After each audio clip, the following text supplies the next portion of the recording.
A question for atheists! Alright, I'll bite. What's your question? Hi, how are you? Oh yeah, hi. What did you want to ask me? This is only for atheists, okay? Not believers. Yeah, I figured that much from the title. Although, who knows, if it's a good question, maybe believers can make use of it too. You know, really nail us atheist types with a hard question. Don't dismiss the value of this to believers so early. You know, we believe in God, we believe in miracles, so all of that is something ugly, okay? I had a lot of guesses about what you might say next, but I have to say that was not one of them. In your perspective. Oh, okay. Don't tell me what my perspective is. But yeah, that's basically my perspective. We were mad. Everything is incorrect. No. You're not mad. Well, some of you get really mad, but you're not like crazy mad. Actually, no, some of you really are crazy mad, but that's the exception, not the rule. And not everything's incorrect, just a lot of it's incorrect. Like, most of it. Everything is in its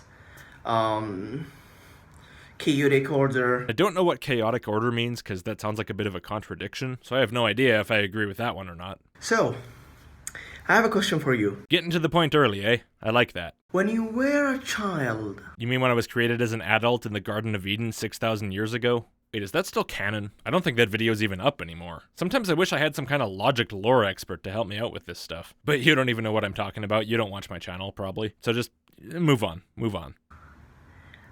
Playing games, okay? Playing on the sand. I never had sand. Well, not as much as I should have had, anyway. We had a lot of outdoor cats in my town, so the sandbox at our school was basically just a giant outdoor litter box. We didn't know that when we were like 5, so we still used it. It was fun. It was like playing with clay. Stinky, clumpy, funny-colored clay. And you were asked by your mom or any of your relatives, do you want to enter paradise? Stranger danger! Are you still supposed to yell stranger danger if the danger stranger is your mom? You automatically say, oh my god, yes! That enthusiastically? Really? Me? I'm not so sure about that, but if my mom came up to me and asked me real enthusiastically when I was like 5 years old if I wanted to go somewhere super great and awesome, yeah, I'd probably say yes, because what the hell do I know? I'm a fucking 5-year-old. My mom told me the place is there and said it's great. And I'm a little kid, I trust her, and she knows a lot of stuff compared to me, right? I have no clue if anything she ever says is actually true. She could say basically any stupid thing at all and I would have bought it. So yeah, I probably would say, sure, okay. And then I'd go back to making my cat shit sculpture. And this is intuitively, recognized by every kid. Dude, I didn't even believe in Santa when I was a kid, and frankly, that's a hell of a lot simpler claim for a kid to wrap their head around. When I see a kid playing on the ground and putting his hand in the sand, and he's in love with that. Yeah, he's probably also in love with eating his own boogers, so what? I think because he is going back to his origin, because a man is made out of clay. And this is proven by even scientists nowadays, and recently as well. Oh really? Have they? Science has proven that humans are made of clay. Well, that's marvelous. What's your source? I bet you're gonna come back with something about as impressive as Kent Hovind insisting that evolutionists believe we came from a rock. But what point are you trying to make, anyway? That stuff kids generally like says something about where kids come from? Or that where kids come from has some impact on what they generally like? So, kids like climbing trees, right? Why is that? Did we come from monkeys? Or maybe God made us out of wood? They like eating ketchup because they're made out of tomatoes. They have dreams of flying because they're made out of air. They like video games because we all live in the Matrix? How consistently are we going to apply this idea? So, if you answer that question with yes... What question? You haven't got to a question for us yet. You've just been saying things. What question did you want to ask the atheists who are watching you? Hold on, do you mean the question, do you want to go to paradise? Because you didn't pose that as a question to the adult atheist in your audience. You presented it in a hypothetical about a kid being asked it on a playground. That's not the question to us. That's part of the setup for your question to us. You know what? Never mind. And later on, you change your mind. I don't speak for everyone, but I never changed my mind on this issue. I mean, in the sense of hardening my disbelief in it after I understood the concept and the flawed reasoning behind it, I did, sort of. But I mean, I never believed it and then stopped believing it. Not that it's strictly relevant, but just to point it out. And with all of these, in those adulthood era, you change your mind. You consider yourself more mature, but that is not true at all. Yeah, it is. That is true by definition. A 30-year-old is more mature than a 5-year-old. A young child's brain is not fully developed, not fully matured, physically, neurologically. If you're talking more about mental capability than about actual neurological development, well, that's a damn near certainty too, partially because of the neurological development, but also coupled with the greater amount of experience that adult brain has gone through. It makes literally no sense to say that someone would be less mature at 30 than they were at 5. I guess it's possible you're just having a bit of a language issue here, so could you maybe clarify what you meant and make it sound less completely stupid? Because right now it sounds completely stupid. Because in your early life, when you were a child, you were so pure. Oh, I see. So it actually isn't about maturity, it's about purity. Well, do you know why children are so pure? It's because they're ignorant as hell and their brains aren't developed. Kids don't know shit about shit. And because adults know the kids aren't ready to hear a lot of the things adults know about, and they're not smart enough to understand most of the rest of it, adults shield them from that stuff until they get older, or they just don't bother trying to teach them it because they know they're not going to get it. That doesn't make them better equipped to understand the world. It doesn't mean they're more mature. It means they're vastly less mature and totally unequipped to deal with or learn about or understand pretty much anything on anywhere near the level adults are. You're a purified soul. You say the truth. Really? You want to hear about a typical day in my house? Hey, baby Beelzebub, you want to watch TV? Yes. What do you want to watch? Barney. Okay, here's Barney. Don't like Barney. Or how about this one? We have a black and white dog, kind of with like a dairy cow pattern, so I point out the dog and I say, "What's that?" And she says its name. And I say, "Is it a dog?" Yes. Is it a cow? Yes. Or how about when it gets way past her bedtime? Hey, baby Beelzebub, you want to go to sleep? No. Okay, but do you want to go to sleep? Yes, please. Or how about when she just outright lies to me? Like when she comes and asks for chocolate, and so I ask her, "Hey, did you eat your grapes?" And she says, "Yes." And so I go and look, and there's a full bowl of grapes still there. They're kids. Sometimes they just give weird responses, they can be tricked, or they can lie. If you go up to a kid and you ask them really, really cheerfully, "Hey, do you want to go to paradise?" Yeah, they'll probably say yes. And if you ask them, "Hey, do you want to go to a fucking slaughterhouse?" They'll probably also say yes. Hey, baby Beelzebub, do you want to go to paradise? Paradise? Yeah, do you want to go to paradise? Okay, paradise. Yeah, cool. Hey, do you want to go to a slaughterhouse? I like this slaughterhouse. You like it? You want to go there?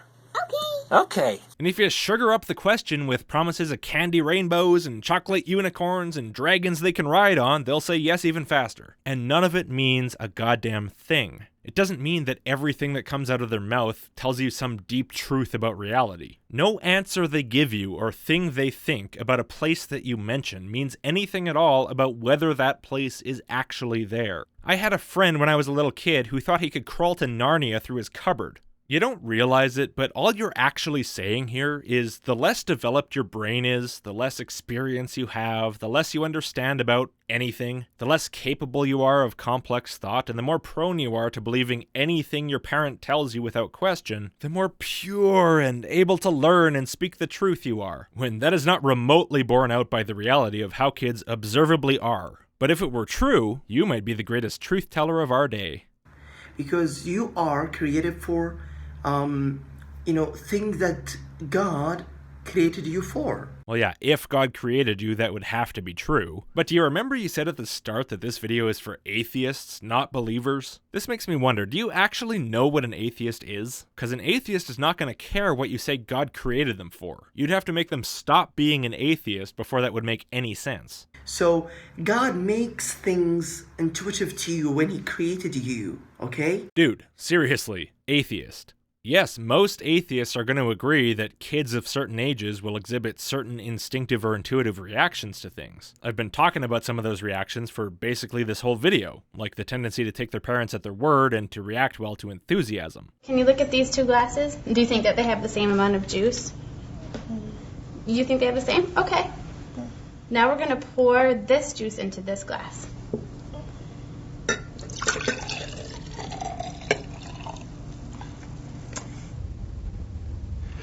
Now, do you think that this glass has more juice, this glass has more juice, or do you think that they have the same amount? That one has more. This one has more, and why do you think that this one has more? Because it's taller. But you know those things don't in any way imply that there's a paradise after death, let alone a god who serves hors d'oeuvres there, right? Especially given the fact that paradise is far from the only steaming load of bullshit you can tell a kid about and get exactly the same response. When he created you, he put some things that you have, intuitively a belief in. Oh, come on. Kids don't intuitively believe in paradise, they're taught it. That's why in your example, you didn't have a kid walking up to their mom having never ever heard of paradise and saying, "Mama, can I go to paradise?" No, you had a mom or a relative telling the kid about paradise and then asking the kid if they want to go there. And the kid, being credulous, goes, "Okay." That is not the same thing as intuitively believing in paradise. A kid who grows up without being told that concept is not likely to come up with it on their own. I'm one example, although I'm far from the only one. And a kid who grows up not really knowing about death is even less likely to come up with ideas about what might happen after that. And by the way, jackass, the question you posed to the kid in that scenario wasn't even about whether they believe in paradise. It was just about whether they want it. You can ask a kid if they want to be able to fly without wings, and regardless of whether they believe that's possible, they'll still almost certainly say yes. I don't believe it's possible, and I would still say yes. So, times go by, and you change your mind because you see yourself mature, and you don't need to believe in those backward beliefs. Nope, just wasn't taught that particular myth, so I never believed it. Later on, when I heard about it, I wasn't interested. At first, I just thought it sounded kind of silly. I didn't really think people were serious when they told me about it. But once I realized they were serious, I also realized that it sounds like the kind of thing made up by some greedy coward when he has to wean himself off sucking his own thumb as a distraction from the fear of death. The nice thing for me, though, is that death wasn't scary to begin with. Dying is probably scary, because it stands a decent chance of being pretty traumatic. Don't really want to go through that. Jesusiness.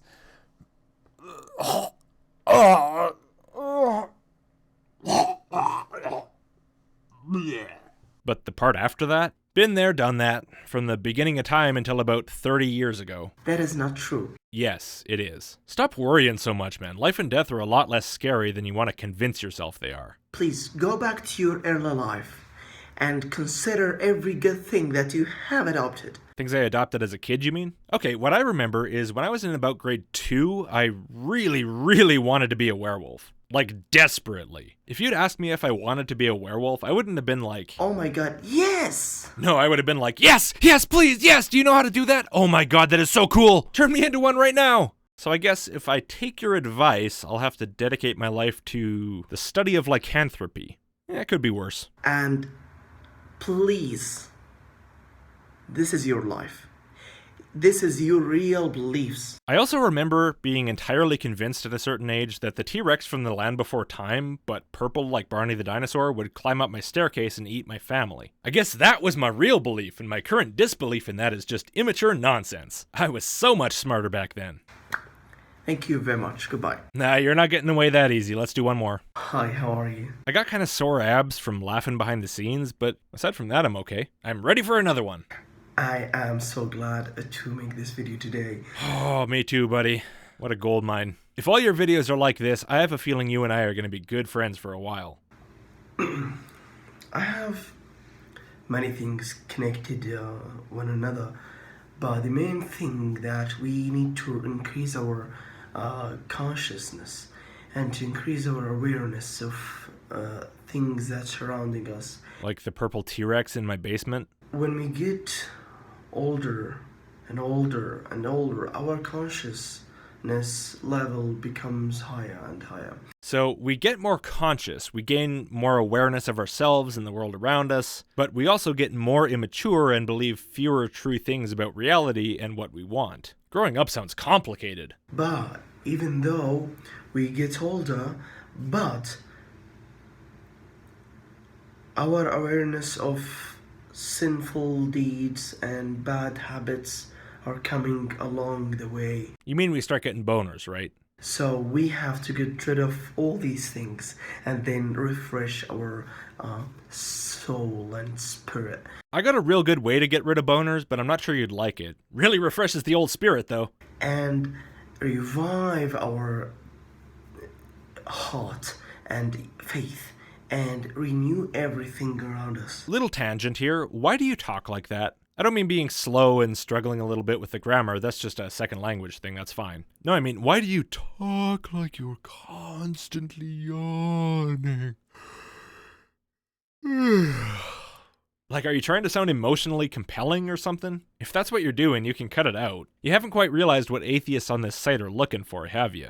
If you have a companion who's been doing a bad habit, and give advice to him or her, and then if he doesn't do so, please get rid of him or her. No, fuck you very much. I will not be cutting off my friends and family just because some cult they don't belong to says they're committing sinful deeds. And if someone I care about is genuinely struggling with something, I mean something more serious than bacon eating, like drug addiction or alcoholism, frankly, that's even more reason to not get rid of them. If anything, I should be trying to help them, not shun them. Seriously, who are you making these videos for? You called this one a message for atheists from Islam, but this plea to cut ties with anyone committing sinful deeds and bad habits sounds like something you'd hear in a mosque in a speech about dedicating yourself deeper to your religion. That's not going to resonate with your typical atheist. Get your messaging straight. And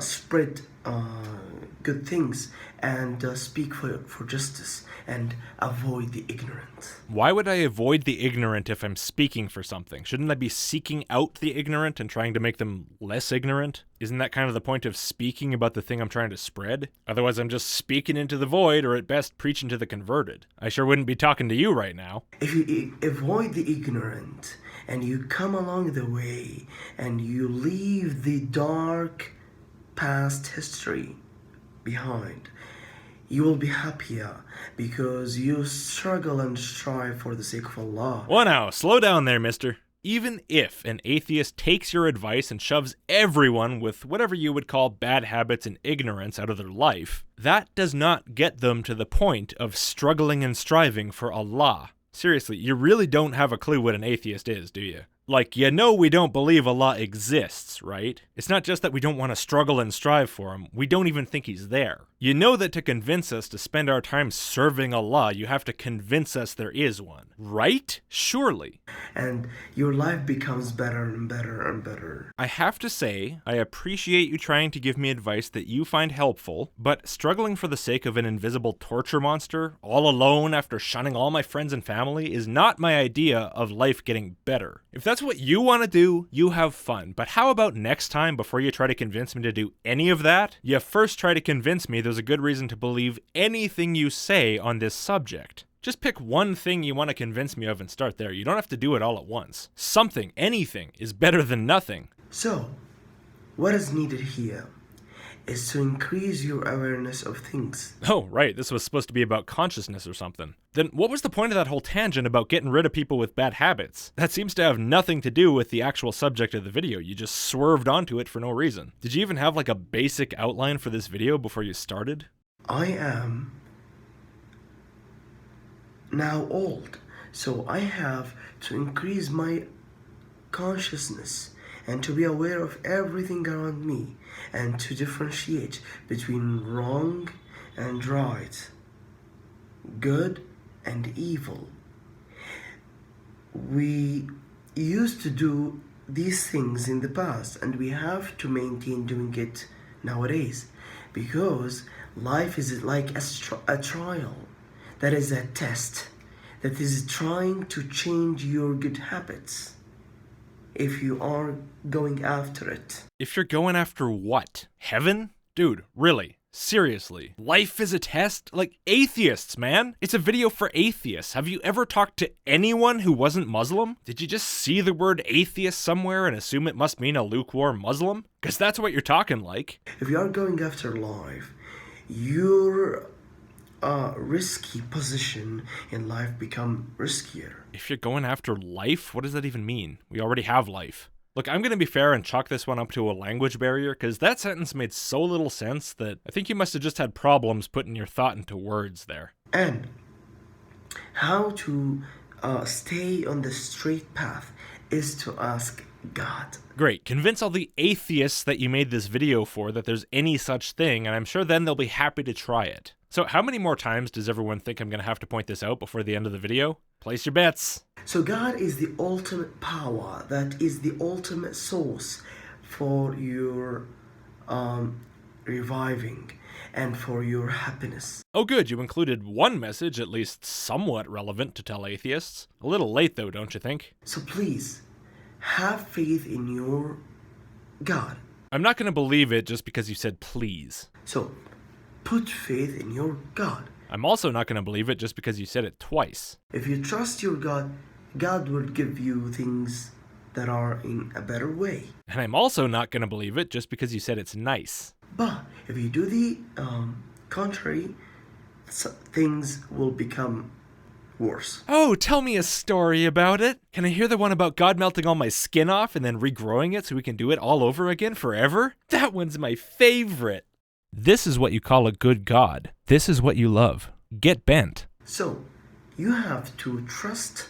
You have to work hard. You have to strive for the sake of in the path of God. Look, I got enough on my plate already. I don't really need to add working my ass off to please fiction's most evil villain to the list. Maybe convince me I actually will get tossed in the melty skin pit if I don't do it, and then I might consider it. But if you're just gonna say, please believe me, and then threaten me, all I'm gonna do is point out that you got nothing, and then I'm gonna get on with my day. And I hope this helps. No, this might be the least helpful video ever uploaded to YouTube. I've seen how-to basic videos more helpful than this. And please, if it helps, ask me anything you want, and I'll be more than happy to answer everything. Okay then, I just have one. What's an atheist? Answer that one. I don't even care if you tell me the answer, just figure out the answer and you might save yourself a lot of future embarrassment. Thank you so much for being patient to watch my video. Oh, you're quite welcome. And I'm so grateful for your comments and agreeing or disagreeing, whatever. Great, I hope you enjoyed my comments. I thank you very much, and goodbye, see you. You're welcome. Goodbye, see you! Masalama. Peace. If you like the video, subscribe and give it a like, and if you like what I do, consider supporting me on Patreon like the people you see on your screen. All of my Patreon and PayPal supporters are very much appreciated. Also, I have an email list that I send videos to a day before I publish them. I'd recommend you sign up for that, it's useful, especially with YouTube's screwy notifications. And thanks for watching. See you next time.